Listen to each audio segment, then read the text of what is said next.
अस्सलाम वालेकुम नाज़रीन, 24 न्यूज HD पर आप देख रहे हैं स्पेशल ट्रांसमिशन। मैं हूं आपकी मेजबान रमशा कंवल। आज जिस मौजू पर हम गुफ्तगू करने जा रहे हैं वो इंतहाई अहम मौजू है और हमने देखा है कि जो तब्दीलियां आ रही हैं पाकिस्तान की सियासत में, एक तो आर्मी चीफ जो है वो नए आ चुके हैं और उनके जो जो चैलेंजेस होंगे उन पर भी हम बात करेंगे। लेकिन आज जो अहम तरीन खबर, जो अपडेट है वो ये है कि 24वीं तरमीम की मंजूरी के लिए पाकिस्तान तहरीक इंसाफ ने कायमा कमेटियों की जो बॉयकॉट था उसे खत्म कर दिया है। असेंबलीज में नहीं जाएंगे लेकिन जो सेशन है कायमा कमेटी के, ताकि बिल पास ना हो, 24वीं तरमीम ना हो, उसे बॉयकॉट किया जाएगा, उसे रोका जाएगा। आज एक और चीज जो कि सोशल मीडिया की बहुत ज्यादा जीनत बनी रही, सोशल मीडिया पर बड़ी ज्यादा पॉपुलर है आज, वो ये कि पाकिस्तान तहरीक इंसाफ ने एक डॉक्यूमेंट्री तैयार की है जिसका नाम दिया गया है शरीफों की जबान झूठ की दास्तान।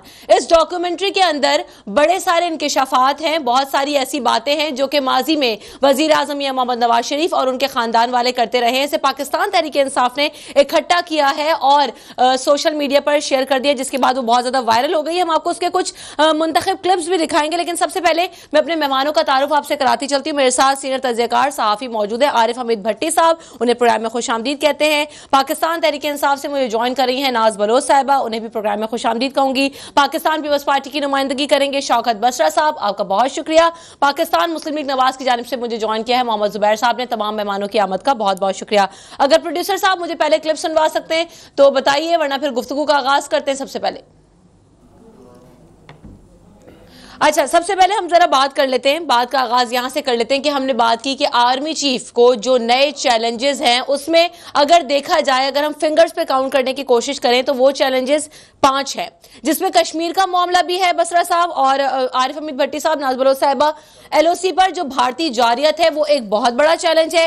नेशनल एक्शन प्लान पर अमल दरामद करवाना है, अफगान महाजरीन की वापसी, और जो सबसे बड़ी बात जो कि चाइना नजरें गाड़ कर बैठा हुआ है CPAC के ऊपर, और उन्होंने ये भी कहा था कि आर्मी चीफ अगर हमारा साथ देते हैं तो हमें फुल कॉन्फिडेंस है और हम इस मंसूबे को पूरी तरह से मुकम्मल कर सकते हैं। तो सबसे पहली बात तो ये जो चैलेंजेस हैं आप उन्हें किस तरह से देखते हैं आरिफ हमीद भट्टी साहब, कि अब बाजवा साहब इन्हें उस तरह से पूरा कर पाएंगे जिस तरह से राहिल शरीफ साहब ने कंडक्ट किया इन तमाम मामलात को? बिस्मिल्लाहिर्रहमानिर्रहीम। एक तो मेरा ख्याल है जो LOC पे भारत कर रहा है, कुछ लोगों का जो दोस्त है मोदी पर्सनल, मेरा ख्याल है नए आर्मी चीफ उस पर कम्प्रोमाइज़ हरगिज़ नहीं करेंगे और उनको ईंट का जवाब पत्थर से दिया जाएगा, क्योंकि हमारा ये नहीं हो सकता कि भारत हमें बारूद भेजे, हमारे लाशें भेजे, बेगुनाह लोगों को मारे और छोड़ दे।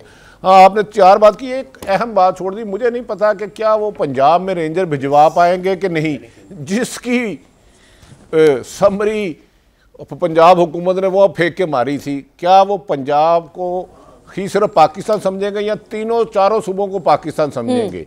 क्या वो उससे बहुत बड़ा, जो सबसे बड़ा इशू है जो मेरे ख्याल में, वो है न्यूज़ लीक, जिसका कोर कमांडर की मीटिंग के बाद इकलामिया जारी हुआ जिसमें यह कहा गया सिक्योरिटी ब्रीच हुई है, प्लांटेड स्टोरी है, जिसको खुद वजीर दाखिला सब ये फरमा चुके हैं कि हमारे ने एक बंदे को सैक कर दिया, 2 हमारे और इल्म में है।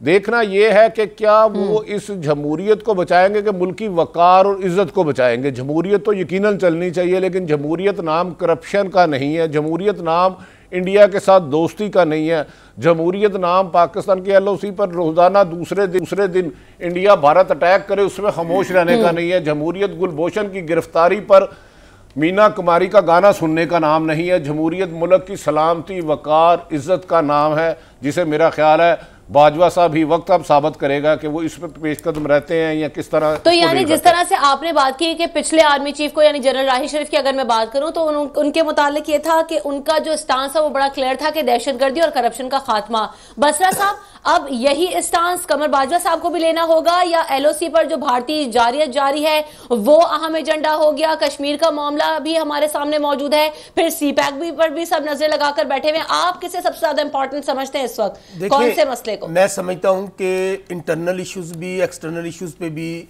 जिस तरह जुर्रत, बहादुरी और दिलेरी के साथ अगले मोर्चों पे जाकर राहिल शरीफ साहब ने आगे बढ़कर फौज का मोराल बुलंद किया, पाकिस्तान के परचम को बुलंद किया, मैं समझता हूं वो उसको आगे लेकर चलेंगे और उनको चलना पड़ेगा। वो एक ऐसी ट्रेडिशंस छोड़ गए हैं जो पाकिस्तान के लिए, मैं समझता हूँ पाकिस्तान की बका के लिए ज़रूरी है, पाकिस्तान की सलामती के लिए ज़रूरी है। अब वक्त तो ये आ गया, जहाँ तक आपने कश्मीर की बात की, भारत जिसको मतलब हमारे बिलावल साहब कहते हैं, ये एक कसाब है गुजरात का, इसके मुंह को मुसलमानों का खून लगा हुआ है, मुंह में छुरी, वो बगल में छुरी, मुंह में राम राम वाला, ये मोदी जो दुनिया का सबसे बड़ा दहशतगर्द है। अब हमें लाइन ड्रॉ करनी होगी। लाइन क्या है?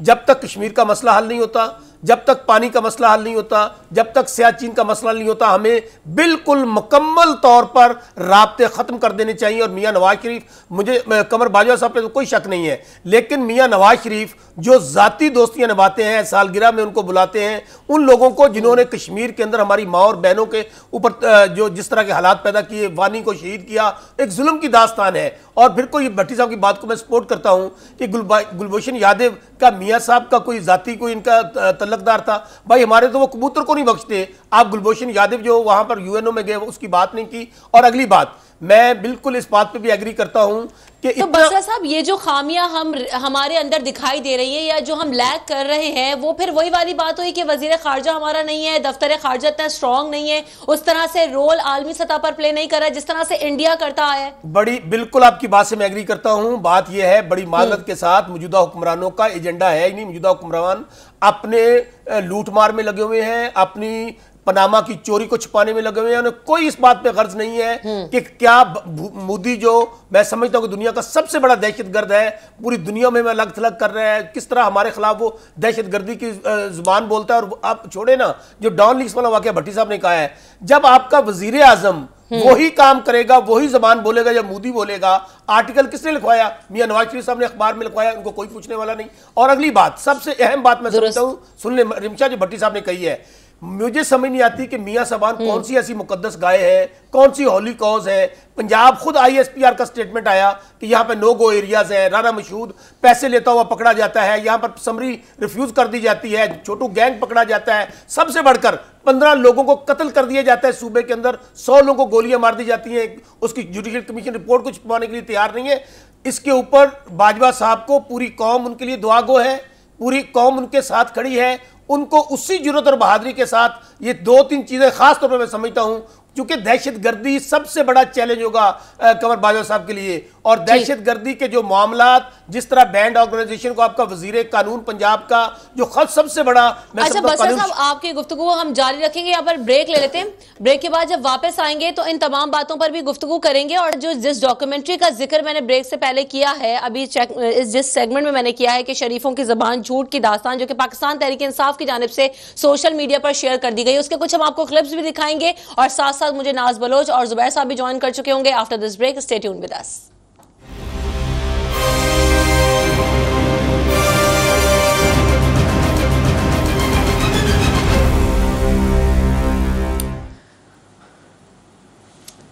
स्पेशल ट्रांसमिशन में आपको एक बार फिर कहेंगे खुशामदीद। जाने से पहले जिस डॉक्यूमेंट्री का हम जिक्र कर रहे थे, उसके कुछ क्लिप्स मुलायजा कर लेते हैं, जिसका नाम है शरीफों की जुबान झूठ की दास्तान। तो जरा पहले वो मुलायजा करते हैं, उसके बाद गुफ्तगू के सिलसिले को आगे बढ़ाएंगे।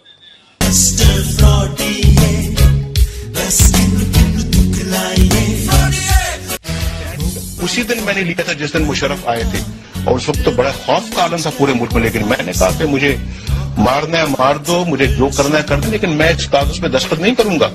मेरा ज़मीर इस बात पे इजाजत नहीं देता। We have an agreement signed, and we are hopeful that the signee will adhere to that agreement and stick to it.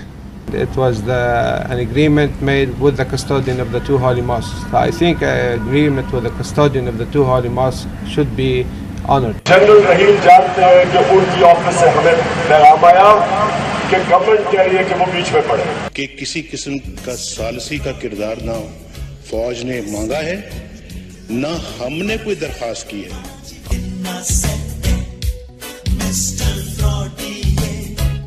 जिसने एटमी प्रोग्राम की बुनियाद रखी, उसको फांसी के तख्ते पर लटकाया। पाकिस्तान के गद्दार जिसको वो शहीद कहती है अपने बाप को, उसने पाकिस्तान के 2 टुकड़े किए हुए। मियां साहब ने एक बार एक सच भी बोला था, आइए सुनते हैं। मैं सिर्फ इतना कहूंगा कि करप्शन या नाजायज जराए से दौलत जमा करने वाले ना तो अपने नाम पे कंपनियां रखते हैं और ना ही अपने एहसासे अपने नाम पर रखते हैं।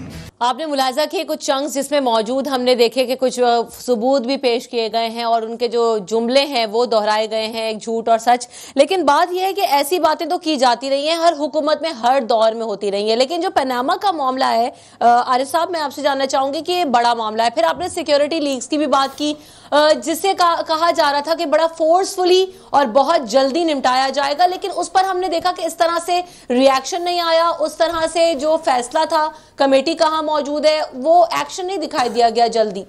रिमशा, मेरी अपनी ज़ाती ख्याल है पाकिस्तान की फ़ौज और आवाम इस काबिल है कि इंडिया को हर उनकी ज़्यादती का जवाब दे सकती है, लेकिन जितना पाकिस्तान को इंटरनल ताकतों से दुश्मनी से ख़तरा है ना, पाकिस्तान को किसी से नहीं है। याद रख लें, जब तक आपके अंदर बैठे आपके लोग मुल्क दुश्मनी पे और गैर मुल्की एजेंडा लेके जाएं, इंडिया का या अमेरिका का सोच को लेके आगे बढ़े, पाकिस्तान तरक्की नहीं कर सकता। 10,000 ये ज़रबे अज़ब कर लें, जब तक माशी दहशत गर्दों को करार वाक़या सजाएँ नहीं देंगे, लोगों को इसके समरात नहीं पहुँचेंगे जमहूरियत के। लेकिन बदकिस्मती है, जो न्यूज़ लीक है मैं समझता हूँ उसमें पाकिस्तान फ़ौज भी वो नहीं कर सकी जो उसे करना चाहिए था। उनके पास आर्मी एक्ट था, उसके तहत कर लेते। देखें, अगर मैं एक चोर हूं, मैंने एक गुनाह कराया है, गलती कराई है, तो मैं अपने खिलाफ कार्रवाई कैसे करूंगा। अब वो जो ऐसा कमीशन बनाया गया है जिसके ना बाजू है, ना हाथ है, ना जुबान है, उस बेचारे ने एक रबड़ स्टैंप दे दिया गया, उसने जाके उस पर सिग्नेचर कर देने हैं। या तो फिर फौज को वो जो कोर कमांडर मीटिंग के बाद इलामिया जारी किया था उसको वापस लेना चाहिए, या उसके असल जिम्मेदारों को, हम ये नहीं कह रहे एबीसी कोई है, कोई भी है, अगर उसको आप स्पेयर करेंगे तो फिर गुलभूषण यादव को भी आपको इंडिया को देना पड़ेगा। पाकिस्तान के खिलाफ जो एलओसी पे रोजाना करते हैं वो कहेंगे जी हम प्रैक्टिस कर रहे थे, चिड़ी छिक्का खेल रहे थे, आप कुछ लोग मर गए तो क्या हो गया। लिहाजा आपको मुल्क दुश्मनों को जो अंदरूनी ताकतें हैं इनको खात्मा करना होगा क्रॉस दी बोर्ड, वरना अदरवाइज शायद आने वाला वक्त गुजरे वक्त से ज्यादा बुरा है पाकिस्तान के लिए। ठीक, अंदरूनी चैलेंजेस हमें ज्यादा हैं। अब जरा बात करते हैं 24वीं आईनी तरमीम की, जिसको मंजूरी के लिए पाकिस्तान तहरीक इंसाफ ने कायमा कमेटीज का बॉयकॉट खत्म कर दिया और वो ये कहते हैं कि अब कायमा कमेटियों के इजलास में हम जाएंगे ताकि 24वीं तरमीम जो मंजूर करने की बातें की जा रही हैं वो ना हो सके। नाज बलोच साहबा मेरे साथ मौजूद है। नाज बलोच साहबा, बहुत शुक्रिया आपकी आमद का। अब आप लोग इजलासों में जा रहे हैं, इससे पहले जब तुर्क वजीर आजम आए आप लोग कौमी असम्बली में नहीं गए, इजलास में जाएंगे, लेकिन अभी आप लोग कह रहे हैं कि हम असम्बली में शिरकत नहीं करेंगे। क्या सोच रही है तहरीक इंसाफ की प्लानिंग क्या है आखिर? बिस्मिल्लाहिर्रहमानिर्रहीम। देखिए, पहली बात तो ये है कि हुकूमत गो के मियाँ साहब इस वक्त फ़र्जी हुकूमत चला रहे हैं। मुल्क के वज़ीर आज़म का टाइटल उनके पास है, लेकिन मुल्क की तमाम तर जिम्मेदारियों और मुल्क के ऊपर जब मुश्किल घड़ी का वक्त आया तो आपने देखा कि सिवाय इमरान खान के किसी ने उठकर आवाज़ नहीं उठाई।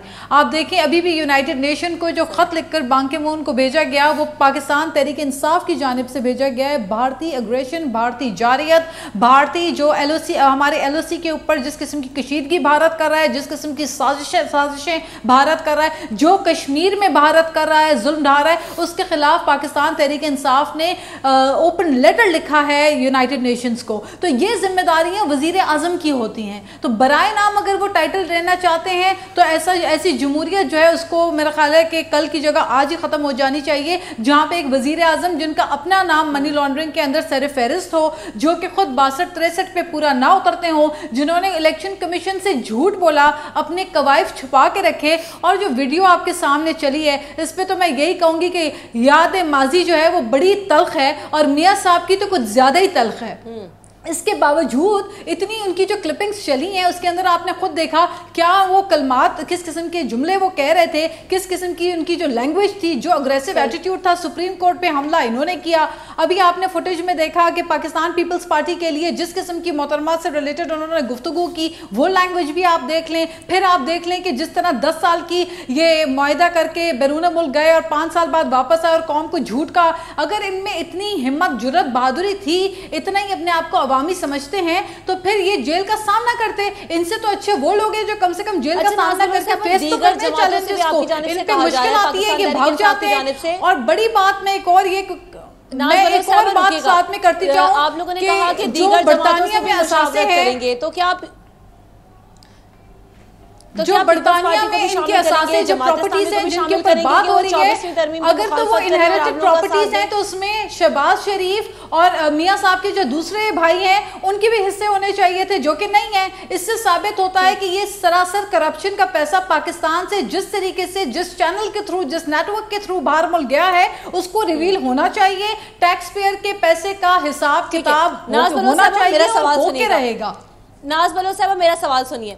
मैं ये जानना चाह रही हूँ कि पाकिस्तान तहरीक इंसाफ की जानिब से ये कहा गया है, शाह महमूद कुरैशी साहब ने भी ये स्टेटमेंट दिया कि हम दीगर जमातों को भी शामिल करेंगे ताकि वो 24वीं आईनी तरमीम की मुखालफत करें। पाकिस्तान पीपल्स पार्टी से मुशावरत करेंगे, जमात इस्लामी भी आप लोग मनाएंगे उसे कि 24वीं आईनी तरमीम की जो है मुखालफत की जाए, तमाम पार्टियों को लूप में लेंगे आप लोग?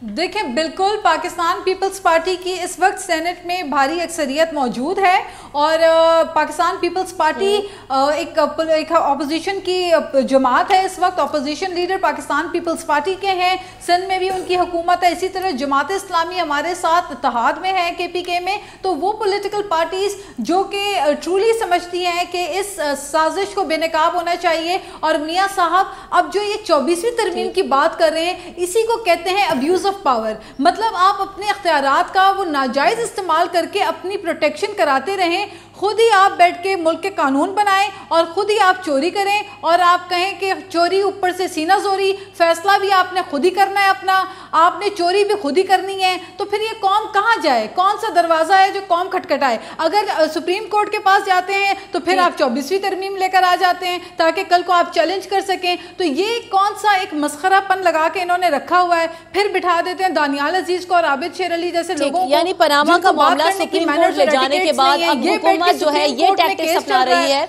और ठीक, रुकिएगा नाज बलोच साहब, रुकिएगा।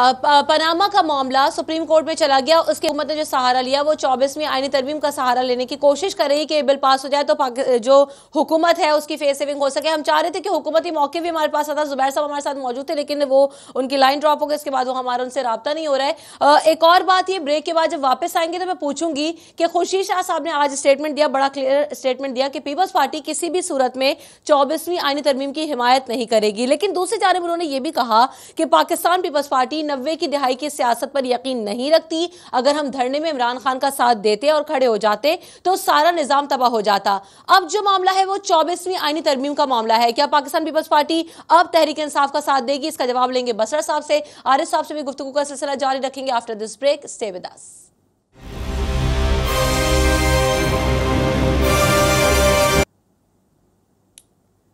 स्पेशल ट्रांसमिशन में आपको एक बार फिर कहेंगे खुशामदीद। जाने से पहले जिस तरह से हम बात कर रहे थे, मैं चाहूंगी कि बसरा साहब मेरे सवाल का जवाब दें। आप लोगों ने कहा, खुर्शीद शाह साहब का आज स्टेटमेंट आया कि पीपल्स पार्टी किसी भी सूरत 24वीं आईनी तरमीम की हिमायत नहीं करेगी, लेकिन दूसरी जानिब यह भी कहा है कि पाकिस्तान तहरीक इंसाफ जिस तरह से अब कह रही है कि तमाम जमातों को मिलकर इसकी मुखालफत करना होगी, मज़ाहमत करना होगी। तो आप इमरान खान के साथ धरने में तो मौजूद नहीं थे, अभी अगर वो आपको लूप में लेते हैं तो आप लोगों का स्टांस क्या होगा इस पर? रमशा, पहली बात तो आपने वो जो अभी डॉक्यूमेंट्री चलाई है वो मुझे तो बड़ा आप लोग मासूम नजर आते हैं। ये पाकिस्तान के अंदर तो सियासत में लूट मार का आगाज, सियासत में ब्रीफ केस सियासत का आगाज, छांगा मांगा हो, मरी के रेस्ट हाउस हो, ये सब के बानी मुबानी मियां नवाज शरीफ हैं। इनसे पहले 1985 में जब जनरल ज़ियाउल हक ने इनको लय पालक किया, जनरल जिलानी की गोद में पढ़कर जवान हुए, उसके बाद इस सियासत के अंदर लूट मार का आगाज हुआ और इसके ये बानी मुबानी है। अच्छा, आप मुझे अभी कह रही थी लाइन कट गई है उमर साहब की, वो काट दी गई है। उन बेचारों में हौसला नहीं है, क्या कहें आके।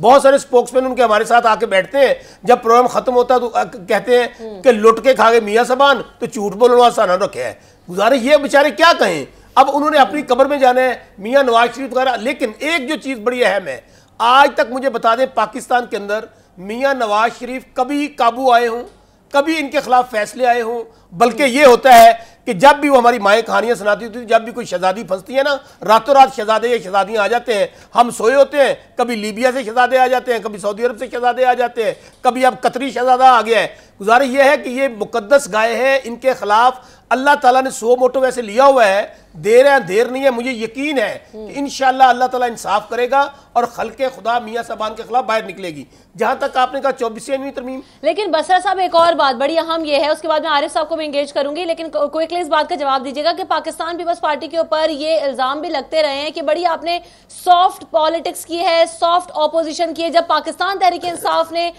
उस तरह से हार्ड ऑपोजिशन की, सड़कों पर निकले पनामा के मामले पर, उसके बाद आप लोगों ने इस इशू को इतना हाईलाइट किया, तो पहले पाकिस्तान पीपल्स पार्टी खामोश क्यों दिखाई दे रही है? मैं कंट्रोवर्सी में नहीं जाना चाहता था। गुजारिश ये है कि खान साहब का अपने एक पार्टी के सियासतदान है, वो पार्टी को लीड करते हैं, लेकिन मुझे उनका जो सियासत का अंदाज है ना, सियासत मौला जट नूरी नात और जान रैमो बनने का नाम नहीं है, सियासत टाइमिंग का नाम है। सियासत किसी ने खान साहब को ये बता दिया है कि आप निकलो और दौड़ पड़ो, अकेले हमला कर दो। आपको मैं बात बताऊं, हम इनके साथ थे जब धांधली वाले मामले पर हम निकले थे। हमने कहा था ये आरोज का इलेक्शन है। क्या हुआ? जब इस्लामाबाद पहुंचे, पार्लियामेंट तोड़ दी जाए, 2 साल के लिए केयर टेकर सेटअप बना दिया जाए। और मुझे बताइए क्या जरूरत थी पार्लियामेंट पे हमला करने की? क्या जरूरत थी रेडियो पाकिस्तान पे जाने की? गुजारिश ये है कि अगर तो इमरान खान साहब जाहिर है सियासत कर रहे हैं, वजीर आजम बनना चाहते हैं और इलेक्शन लड़ना चाहते हैं, अगर फर्ज करें यहाँ पे फौज आ जाती और मार्शल लग जाता तो फिर क्या होता? हम MRD बनाते, हम ARD बनाते, हम क्या करते? इसलिए उस वक्त भी साथ नहीं दिया था, लेकिन हमें अपने स्टैंड पे खड़े रहे। क्या हुआ? सुप्रीम कोर्ट से स्टैंप लगवा दी कि मियां साहबान ने कोई धांधली नहीं की, जबकि इफ्तिखार चौधरी जिस जैसा करप्ट चीफ जस्टिस शायद पाकिस्तान की तारीख में ना आए, और रमदे साहब ने यहाँ मिलकर, आरिफ साहब से इस बात मैं बात मुकम्मल कर लूं ना, मुझे बात एक फिक्रा रमशा, बिल्कुल हम सपोर्ट नहीं करेंगे 24वीं तरमीम पे, बल्कि हमने 27 तारीख तक अल्टीमेटम दिया हुआ है हुकूमत को कि हमारे मुतालबात मान लिए जाए, वरना हम खान साहब को कहेंगे आइए खान साहब, आपने तो हमें दावत भी नहीं थी निकले की, आइए इकट्ठे निकलते हैं, कंटेनर बेशक अलग अलग कर लीजिए या एक कंटेनर हमारे पे आ जाइए, हम तमाम जमातों को दावत देंगे और इंशाल्लाह आप देखेंगे फिर हम यू टर्न नहीं लेंगे, हम पहाड़ी पे चढ़ के नहीं बैठेंगे कि हमारे कारकुन मारे खातिर। हमने तहरीकें चलाई हैं, आपको तहरीक चला के आप यू टर्न नहीं लेंगे। आरिफ हमीद भट्टी साहब, आप क्या समझते हैं कि 24वीं आईनी तरमीम का एक तो मकसद क्या, और दूसरी जानब यह कि क्या वाकई ऐसा है जिस तरह से हम सुबह से कोशिश कर रहे हैं, जुबैर साहब को हमने लाइनअप किया, लेकिन जैसे ही उन्होंने वो डॉक्यूमेंट्री देखी उसके बाद वो गायब हो गए और वो अवेलेबिलिटी भी बड़ी कम शो करते हैं, तो क्या इसका मतलब यह है कि ऑपोजिशन जो प्रेशर बिल्ड कर रही है हुकूमत पर, वो प्रेशर बिल्ड हो रहा है, इस तरह से जवाब नहीं दे पा रहे हैं? व्हाट डू यू से आरिफ साहब? पहले सुना था झूठ बोले कवा काटे, काले कवे से डरी हो, अब कवा इनसे डरने लग पड़ा।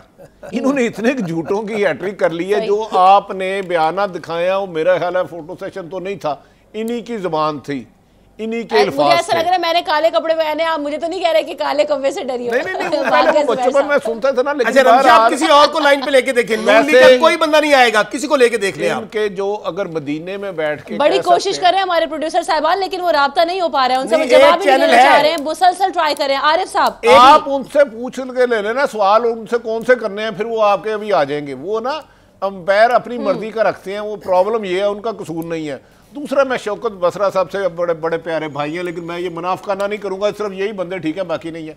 अब ये पीपल्स पार्टी शहीद जुल्फकार अली भट्टो या मोहतरमा बेनज़ीर भट्टो वाली पार्टी नहीं रही। मैं आपको यकीन से अपने पूरे तजर्बे से कहता हूँ, पीपल्स पार्टी सड़कों पर नहीं आएगी। 27 दिसंबर आने वाला है, 27 दिसंबर आने वाला है, 27 दिसंबर आने वाला है। भट्टी साहब का भी नोट रखिएगा और मेरा शॉट भी नोट रखिएगा। मैंने तो अर्ज और मेरा शॉट भी नोट रखिएगा। प्रोग्राम रिकॉर्ड हो रहा है ना, ये तो फिर रिकॉर्डिंग हो रही है, मुझे अर्ज कर लेने दे, मुझे पता था मेरे भाई का टेम्परामेंट आएगा। प्लीज मैं एक मुझे पता था 27 दिसंबर आने वाला है। देखे, टॉक शो और प्रेस कॉन्फ्रेंसों में अपोजिशन करना एक अलग चीज है, सड़कों पे आना ना वो बेनजीर गई, सही वो बेनजीर गई। मेरे उनसे बहुत जाती गपशप थी। अब आसफ अली जरदारी साहब ने इसको, जो पीपल्स पार्टी असल अवाम की पार्टी थी, जो गली मोहल्ले खेत खलियान माल ओट की थी, उसको ड्राइंग रूम दुबई अमेरिका और लंदन की पार्टी बना दिया है। बहरहाल अल्लाह करे, ये कह रहे हैं 27 दिसंबर आने वाला है। मैंने पीपल्स पार्टी के और 2-3 दोस्तों से बात की है कि मेरी ख्वाहिश है पीपल्स पार्टी बेनजीर वाली मूवमेंट चलाए, टॉक शो वाली नहीं, प्रेस कॉन्फ्रेंस वाली नहीं। मैं चाहूंगी कि आप अपनी बारी पे जवाब देंगे, नहीं रुकिएगा। नवाज बलोच साहबा, मैं आपसे ये जानना चाह रही हूँ कि जिस तरह से आरिफ साहब ने भी कही है ये बात कि 27 दिसंबर अब करीब आ रही है, पीपल्स पार्टी के जो 4 मुतालबात है अगर वो नहीं माने गए तो वो सड़कों पर होगी। पाकिस्तान तहरीक इंसाफ ने भी उन 4 मुतालबात की हिमायत की है, तो क्या आप लोग जॉइंट एफर्ट भी कर सकते हैं सड़कों पर, क्योंकि आप लोगों से ज्यादा तजुर्बा कोई नहीं रखता सड़कों पर, और क्या वाकई ऐसा है कि ये नहीं निकलेंगे? आपका व्यू क्या है इस पर? देखें, जमहूरियत में इंटरनेशनली दुनिया भर में जहाँ पे डेमोक्रेसी है, जिस मुल्क में जमहूरियत है, वहाँ पे अवाम की आवाज़ होती है, अवाम एहतजाज का हक रखती है। बिलखसूस पाकिस्तान तहरीक इंसाफ ने पाकिस्तान में सेकंड लार्जेस्ट पार्टी बनकर in terms of vote 1 crore के लगभग वोट उठा के साबित किया कि हम अवाम की पार्टी हैं, हमें अवाम ने वोट दिया। तमाम तर धांधली के बावजूद अगर पाकिस्तान तहरीक इंसाफ को 1 करोड़ के करीब वोट पड़ा, इससे बड़ी ताकत का सबूत क्या होता है कि अवाम को चेंज चाहिए और अवाम अपने हुकूक के लिए सड़कों पे निकली। और रही बात 4 हलकों की, जब हमने 4 हलकों की बात की, उसके ऊपर एहतजाज किया जो कि हमारा जमहूरी हक था, तो उसके अंदर हुआ क्या कि जो डब्बे खुले उसमें से जाली वोट बरामद हुए, या 50-50 हज़ार या 1-1 लाख वोट जो है वो उनकी वेरिफिकेशन ही नहीं हो पाई। नादरा के जो एक्स चीफ थे तारिक मलिक साहब, अभी मैं बैरून मुल्क दौरे पे थी, यूएसए में मेरी उनसे बातचीत हुई और उन्होंने ताज्जुब का जो है इजहार किया, ये कहते हुए कि वो अभी कीनिया में जाके उनको इलेक्टोरल सिस्टम जो है रिफॉर्म्स देकर आ चुके हैं, बायोमेट्रिक सिस्टम उनको देकर आ चुके हैं, और वो अफसोस उनको इस चीज़ का था कि पाकिस्तान में उनकी ये काबिलियत, उनकी सलाहियत को नहीं सराहा गया, और यहाँ पे धांधली ज़्यादा इलेक्शन के ऊपर उनको आवाज़ उठाने के ऊपर उनकी नौकरी से बरतरफ किया गया। तो ये तो मुल्क का हमारे हाल है कि कोई कंपिटेंट शख्स हो, कोई एलिजिबल शख्स हो, एक और जो पॉइंट उठाया जा रहा है, आप जो पाकिस्तान के लिए अच्छा सोचता है उसको उखाड़ के आप फेंक दें। अच्छा नाज बलो साहब, मेरी बात सुनिएगा। एक और पॉइंट जो उठाया जा रहा है आप लोगों के मुखालिफ, वो ये है कि सुप्रीम कोर्ट में अब तक जो समातें हुई हैं, तब तक हामिद खान साहब मौजूद थे, अब अगली समात जो होने जा रही 30 नवंबर को, उसमें नईम बुखारी साहब दलाइल देंगे। तो ये कहा जा रहा है कि हामिद खान साहब उस तरह से डिफेंड नहीं कर पाए, वो शवाहिद, वो सबूत जो कि पाकिस्तान तहरीक इंसाफ बड़े धड़ल्ले से जिसका मुतालबा करी थी वो नहीं दे पाई। तो ये एक फैक्टर भी बड़ा काउंट होगा 30 नवंबर के दिन।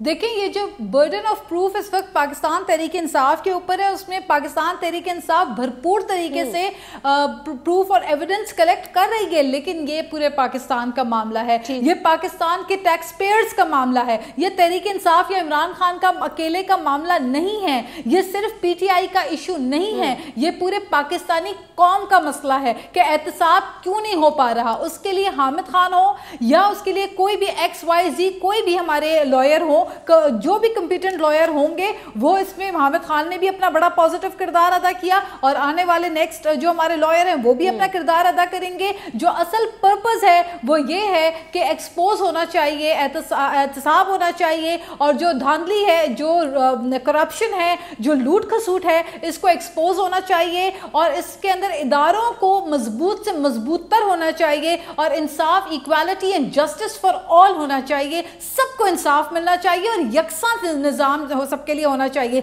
ये ना हो कि किसी गरीब के लिए तो हमें इंसाफ आसानी से मिल जाए, लेकिन बड़े पैमाने पे कोई अगर करे तो उसका एहतसाब जो है वो भी ना हो, और इंसाफ के लिए भी लोग तरसते रहें। हमें भरपूर उम्मीद है अपनी अदालतों से, और हम पर उम्मीद हैं कि ये अदालत पाकिस्तान के लोगों के तहफ़्फ़ुज़ और पाकिस्तान के अवाम के टैक्स के पैसा जो चोरी हुआ है उसको वापस लौटाएगी इंशाअल्लाह ताला, और लोगों को इंसाफ देगी। जिस तरह से नाज बलो साहब आप बात कर रही है कि अदालतों पर सबको एतबार है, अब देखना यह है कि 24वीं तरमीम का जो मामला आया है, एक तो ये बड़ा अहम है क्योंकि इसमें टाइमिंग बड़ी इंपॉर्टेंट है कि इस वक्त इस मामले को क्यों उठाया गया। ब्रेक लेंगे, जिसके बाद वापस आएंगे तो इस पर बात करेंगे कि इस टाइम में सबसे पहले तो 24वीं तरमीम याद नहीं आई, लेकिन अभी जब सुप्रीम कोर्ट में पनामा का मामला चला गया तो उसके बाद 24वीं तरमीम याद आ गई है, बड़ी टाइमिंग इंपॉर्टेंट, और फिर सुप्रीम कोर्ट पर सबकी नजरें लगी है कि आखिरकार होने क्या जा रहा है, और 30 नवंबर को क्या होगा, इन तमाम चीजों पर हम बात करेंगे after this break. Stay tuned with us.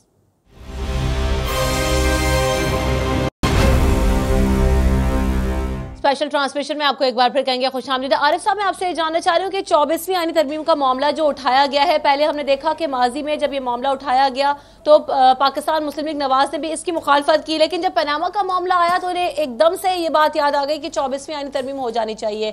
Timing कितनी इंपॉर्टेंट है, और इस तरमीम को आप कैसे देखते हैं, होनी चाहिए या नहीं होनी चाहिए? देखिए, ये आईनी बदकिस्मती ये है जो असम्बलियाँ हैं ना, और अरकान असम्बलियाँ वो कानून साजी वो करती हैं जो आवाम के लिए बेहतरी हो, लेकिन हमारे सियासतदान दरअसल बादशाहत है सियासी जमातों में, जमहूरियत सियासत में है नहीं, तो वो अपनी जात के लिए कानून साजी करवाते हैं कि मेरा लूटा हुआ माल अगर मुझे सजा मिल जाए तो अगली मेरे पास सेफ साइड आ जाए। अरकान असम्बली का असल काम यह है कि कानून साजी करना, ये ट्रांसफ़र पोस्टिंग कराना, सड़क बनाना नहीं है। और वो कानून साजी करना जो आम शहरियों को उनके हकूक दलीज पे दें। जमहूरियत असल इसका नाम है। बदकिस्मती है बादशाहत का नाम जमहूरियत रख लिया, आप फंस रहे। आपको अंदेशा है, हो सकता है फैसला कल तो कोर्ट करेगी, आप पहले ही बना रहे हैं, आपके दिल में चोर है। वो एक गुरु जा रहा था, उसके साथ उसका चेला था, कहता गुरुजी मैंने बड़ा डर लग रहा है, रात हो गई। उसने कहा कोई बात नहीं, आराम से रहो। थोड़ी फिर गया, फिर चेले ने कहा गुरुजी मुझे डर लग रहा है। तीसरी दफा जब कहा तो गुरु ने कहा अपने अंदर जो चोरी का सामान है ना जेबों में, वो बाहर फेंक दो तो तेरे अंदर का चोर तुझे नहीं डराएगा। तो लिहाजा ये 14वीं तरमीम अंदर के चोर को छुपाने के लिए कि अगर सजा हो जाए तो हमें नेक्स्ट टाइम थोड़ा सा रिलीफ मिल जाए। रमशा बसरा साहब अग्री करते हैं आपके 24वीं तरमीम चोरी को छुपाने के लिए, और अगर फिर सुप्रीम कोर्ट जो फैसला सुनाती है पाकिस्तान पीपल्स पार्टी उसे उसी तरह से मनोवन एक्सेप्ट करेगी? रमशा, जो बात भट्टी साहब ने कही और जो आपने खुद कही कि हर काम में टाइमिंग बड़ी इंपॉर्टेंट होती है, ये 100% दुरुस्त है कि मियाँ एक शख्स को बचाने के लिए, मियाँ नवाज शरीफ की ज़ात को बचाने के लिए इस तरमीम को इस वक्त लाया जा रहा है। इसलिए पाकिस्तान पीपल्स पार्टी ने इसको सपोर्ट ना करने का फैसला किया है, क्योंकि जब आपको याद होगा कि पिछले 5 साल में जब पकौड़ों और समोसों के रेट्स पे 100 मोटो लिया जाता था, जब शराब की बोतल पे 100 मोटो लिया गया, ट्रांसफर पोस्टिंग पे 100 मोटो लिया गया, 5 साल इफ्तिखार चौधरी ने हमारी हुकूमत को अपने दरवाजे पे खड़ा किए रखा। एक वजीर आजम को गैर आईनी गिलानी साहब को निकाल दिया गया। तो हमने उस वक्त कहा था कि हमें इसके ऊपर कानून साजी करनी चाहिए, लेकिन उस वक्त चूंकि मियाँ साहब बड़े ब्लू आइड बॉय थे इफ्तिखार चौधरी के, ब्लैक पेंट को टाई लगाकर हमारे खिलाफ मेमो गेट केस के अंदर आपको याद है पहुंच गए थे सुप्रीम कोर्ट में। अब वो सिर्फ और सिर्फ आपको बचाने के लिए ये तरमीम लाना चाहते हैं। पीपल्स पार्टी ने फैसला किया है कि ना सिर्फ इसकी हम भरपूर मुखालफत करेंगे, बल्कि हम जितनी अपोजिशन की जमातें हैं बतौर लीडर ऑफ द अपोजिशन तमाम जमातों को हम इत्मीनान में लेंगे और मियाँ साहब को ये आईनी तरमीम पास नहीं करवाने देंगे। एक बात मैंने कहनी थी आपको रमशा, एक बात भट्टी साहब ने जो बात कही कि ये किसी तौर पे सड़कों पे नहीं आएंगे, आप भी रिकॉर्ड का हिस्सा रखिएगा। हमने 4 मुतालबात अपने दिए हैं मियाँ नवाज शरीफ साहब को शोहदा रैली में कराची के अंदर। उनमें पनामा बिल अगर पास हो जाता जिसके ऊपर पूरी अपोजिशन के साइन है और हमने एतजाज अहसन साहब ने सेनेट में पेश किया था, ये इनके पास अब टोटल 28 दिन बाकी हैं। 27 तारीख को शहीद मोहतरमा रानी की बरसी है, उसके ऊपर पाकिस्तान पीपल्स पार्टी बाकायदा डेट देगी। आज मेरा ये लफ्ज नोट कर लीजिएगा, हम लोग सड़कों पर आ रहे हैं और ये कंटेनर पूरे पंजाब पूरे पाकिस्तान में जाएगा और एक ही नारा होगा कि गली गली में शोर है, नवाज शरीफ चोर है। और उसकी वजह भी है, आज किसान हमारा मर रहा है, भूख पहले से बढ़ गई है, महंगाई ज्यादा है, अमनो अमान की सूरत, डाकू राज का नफाज है, थाने चट्टी दलालों के हवाले हुए हैं। इसलिए बिलावल भुट्टो जरदारी जिस लीडर का नाम है पीपल्स पार्टी का, हम सड़कों पर उनकी अच्छा नाज़ साहबा की जाने बढ़ते हैं। ठीक है, बस साहब आपका कमेंट आ गया। नाज़ साहबा, एक तो मैं आपसे भी यही सवाल करूंगी कि 24वीं आईनी तरमीम का जो मामला उठाया गया है कि टाइमिंग बड़ी इंपॉर्टेंट है, इसी वक्त क्यों? पहले तो आप मुखालफत कर रहे थे, अभी आपको एकदम से 24वीं तरमीम से इतनी मोहब्बत आ गई कि उससे जरा फौरन कर दिया जाए। नाज़ साहब आप क्या कहेंगे? देखें, कतरी शहजादे का ख़त भी अचानक से आया है, वगरना इतने अरसे से जब से पनामा गेट का इशू स्टार्ट हुआ है, ये ना तो कतर की कोई कहानी थी ना कतरी शहजादे की कोई ख़त की कहानी थी। ये तो तोता मैना की कहानी जो है ये तो शुरू ही अभी हुई है। तो ये जहाँ जहाँ जिस तरीके से ये समझते हैं कि वो बचपन में जो फेरी टेल्स पढ़ते थे, तो वो उसी तरीके से ये अपने आप को बचाने की कोशिशें कर रहे हैं। ये 24वीं तरमीम लाने का मकसद भी यही है, अब्यूज़ ऑफ पावर करना, कि इख्तियारात को इतना गलत तरीके से एक्सप्लॉइट करो और इस्तेमाल करो अपने तहफ़्फ़ुज़ के लिए, और ख़ुद चोरी भी करो, ख़ुद डकैती भी करो, ख़ुद मनी लॉन्ड्रिंग भी करो, ख़ुद लोगों से झूठ भी बोलो, कर्जे पे कर्जे लो, सर्कुलर डेट बढ़ाते रहो, कौम से झूठ बोलो कि हमने सर्कुलर डेट बंद ख़त्म करवा दिया है। ये सारे जो अवाम के साथ धोखाधड़ी, फरेब और इलेक्शन कमीशन के साथ झूठ बोलना, ये कोई एक इल्ज़ाम तो इनके ऊपर है नहीं। इनके ऊपर इल्ज़ामात की इतनी जो है तह चढ़ चुकी है कि ये एक से भागेंगे दूसरे में पकड़ोगे। अच्छी बात है। शौकत बसरा साहब मेरे साथ मौजूद है, आरिफ हमीद भट्टी साहब ने मैं ज्वाइन किया, आपका सब लोगों का। हम चाह रहे थे कि मुस्लिम लीग नून का भी मौकिफ लेते, लेकिन जुबैर उमर साहब हमारे साथ मौजूद थे, लाइन अप थे, लेकिन वो उसके बाद कॉल काट कर चले गए। बहरहाल अब देखना यह है कि 30 नवंबर को जो समाअत होगी उसमें क्या होगा और जो ये जो केस है पनामा का मामला ये कहाँ जाकर रुकता है, इस पर हम जब सेशन होगा उस पर बात भी करेंगे। मुझे दीजिए इजाजत, अल्लाह हाफिज।